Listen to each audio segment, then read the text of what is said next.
ना तर मी पैसे घेत असते. कारण काय की मला लावायचं नाही कोणाला, द्यायचं नाही कोणाला. मी मतदानाचे, मी चोरीत नाही, मी मतदानाचे पैसे. समाज कल्याण मंत्री न्याय देणारे आहेत, त्या संभाजीनगरचे सुपुत्र आहेत. हजारो कुटुंब आज देखील शासकीय जागा आणि घर हे कोणासाठी आपण मिळाल्याशिवाय राहणार आहे. मित्रांनो, आमचं भागत आम्ही करून खातो, 4 पैसे लोकाला देतो. पण आता तुमचं दोन्ही डोळे नाही, तुम्हाला कसं लेकीची नात आहे ना, तुम्हाला ती नात बिगर लग्नाची आहे.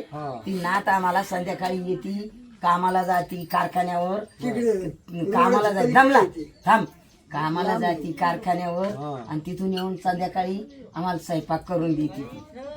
ती दिवसभर खाव आणि मग उजूक संध्याकाळी येते 5 वाजता 6 वाजता आणि मग आम्हाला करून देऊन मग अंधारपाटा 7ला जाती ती घरी, 7-8ला.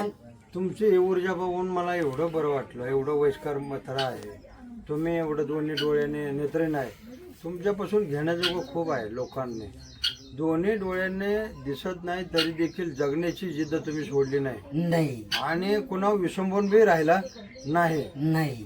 सरकारचं काही तुम्हाला मिळालं नाही, घरकुल नाही, जागा नाही, तरी बी मला माणूस म्हणून जगायचं. अशा जिद्दीने तुम्ही जगला. अशा जिद्दीनं जगलो.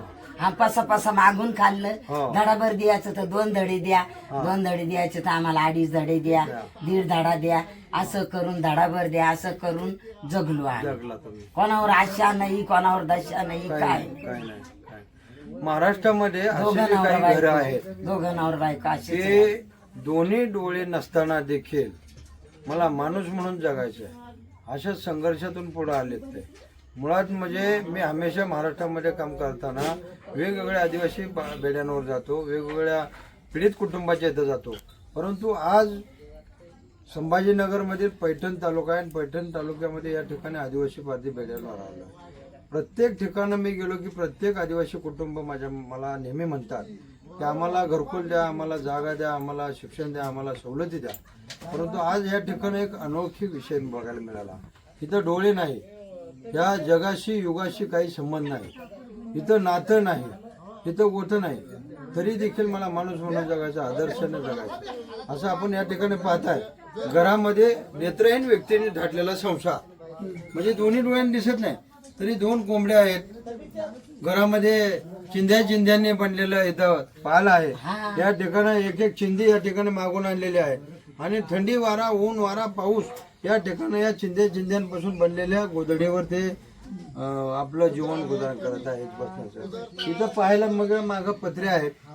भिक्षा मागून त्यांनी हे पत्र्याचं एक शेड बांधलेलं आहे आणि इथून ते संभाजीनगरला मागायला जातात. तरी देखील या संभाजीनगरमध्ये पारधी समाज चोर आहे, पारधी समाज दरोडेखोर आहे, पारधी समाज फसवणारा आहे असं लोकांच्या भावनानं, पोलिसांच्या मनानं या ठिकाणी पोलिसांना एक पाऊल जर पुढे आला आणि त्यांना मदतीचा हात जर दिला. या ठिकाणी शासकीय सवलतीसाठी तहसीलदार असेल, BDO असेल, यांनी प्रत्येक पीडित कुटुंबाला मदत देण्याकरताचा हात पुढे केला तर या संभाजीनगरमध्ये कलंकित दरी जीवन गुजारण करणारे, शासकीय सवलतीपासून वंचित राहिलेले आदिवासी कुटुंब त्यांना न्याय मिळाल्याशिवाय राहणार नाही. परंतु या ठिकाणी न्यायमंत्री आहेत, या ठिकाणी समाज कल्याण मंत्री न्याय देणारे आहेत, या संभाजीनगरचे सुपुत्र आहेत. परंतु दुर्दैव आहे या संभाजीनगरमध्ये हजारो कुटुंब आज देखील शासकीय सवलतीपासून वंचित, उघड्यावर, घर विना, जागे विना, उघड्यावर जीवन गुजारण करत आहे. मित्रांनो, सांगायचे आपल्या पुढे प्रकट होण्याचा मुद्दा म्हणून ह्या दोघांना बायकोला आपण दाखवत आहोत की या ठिकाणी महाराष्ट्रामध्ये 70 ते 80 वर्षाचे हे 2 जण आहेत. नेत्रहीन आहेत. इकडं आजोबा जे आहेत 70-80 वर्षाचे आहेत. परंतु मला कुणावर विसंबून जगायचं नाही. मी स्वाभिमानानं भिक्षा मागून खाईन, इज्जतीने राहीन, परंतु मला कुणाच्या दारात जायचं नाही. आपल्याला हे खूप काही घेण्याजोगं आहे. परंतु या तालुक्याचे तहसीलदार, या जिल्ह्याचे जिल्हाधिकारी आणि पोलीस अधीक्षक यांनी जर मनामध्ये निर्णय घेतला, शिवसाहेबांनी जर मनामध्ये विचार जर घेतला, या ठिकाणी आपल्या जिल्ह्यातील आदिवासी कुटुंबाला शेती, जागा आणि घर हे कोणासाठी आपण करत आहोत. प्रगतशील बागायतदारांना घरकुल देण्यापेक्षा उघड्यावर राहणाऱ्या, उघड्यावर जगणाऱ्या पीडित कुटुंबाला जर आपण या ठिकाणी घर दिलं तर या ठिकाणी निश्चितच पीडित कुटुंबाला न्याय मिळाल्याशिवाय राहणार आहे. मित्रांनो, आज आपल्या पुढे सांगायचं झालं तर या ठिकाणी आज दिवसभरामध्ये 11 कॅमेऱ्याचं ओपनिंग केलं. तसं 31,911 कॅमेऱ्याचं आपण आतापर्यंत ओपनिंग केले आणि महाराष्ट्रामध्ये ज्यांना चोर दरोडेखोर म्हणून सिद्ध केलं होतं त्यांना आपण माणूस म्हणून सिद्ध करताना, त्यांना मूळ प्रवाहात आणताना, एक कॅमेरा स्वरक्षणासाठी, एक कॅमेरा शेजारच्यांच्या मदतीसाठी, अशा स्वरूपाची ही संकल्पना आज महाराष्ट्राभरच नव्हे तर संपूर्ण भारतभर चालू झालेली आहे. प्रत्येक पीडित कुटुंब आज कॅमेऱ्याचा आधार घ्यायला लागला आणि सन्मानाने जगायला लागला. निश्चितच पुढची वाटचाल आणि दैनाची जे विचारधारा होते, परिवर्तनाची पाठशाळा गरिबाघरी भरावी. प्रत्येक पीडितांना, प्रत्येक व्यक्तीनं त्या पीडितांच्या घरी जाऊन लोकनेत्यांनी त्यांना मदत करावी, अशा स्वरूपाची ही वाटचाल आज महाराष्ट्रभर आम्ही घेऊन फिरत आहोत.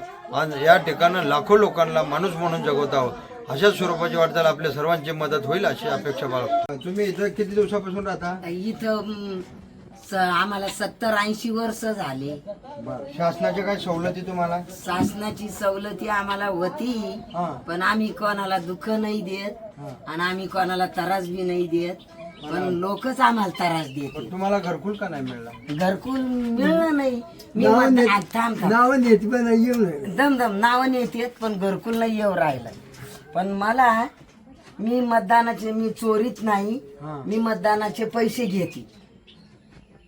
5-6 हजार रुपये त्यांच्याकडून मतदानाचे घेते. त्या रवींद्र मोहिते सुद्धा मला पैसे पाठवतो का? नेत्र नाही म्हणून मदतीला पाठवत असते. बरोबर ना? नेत्र नाही. मी मतदान जर दिला ना तर मी पैसे घेत असते. कारण काय की मला लावायचं नाही कोणाला, द्यायचं नाही कोणाला, द्यायचं नाही कोणाला. 2 जीव आहे, 2 जीवाला खायचं आणि बसायचं. मुलं बाळ काय बघतात काय? मुलं बाळ कोणी बघत नाही, आपली फक्त लहानी पोरगी बघत. या लेकानं मला मारलं, त्यानं भांडणं झाले, या लेकीला जावायला मारलं आणि भांडणं झाले. मग ठाण्यात काही जाऊ दिलं नाही आणि मग मारलं तर त्यानं दुसऱ्या दिवशी मला बी मारलं त्या लेकानं. त्याच्यामुळे मी कसुरीनं कोणाच्या दारात जात नाही. एक जावई होता मधला, ते जावई भांडून टंडून मारून तोडून काढून गेला त्या. आता हे जावई राहिला तर याला बी मारलं, बांधलं.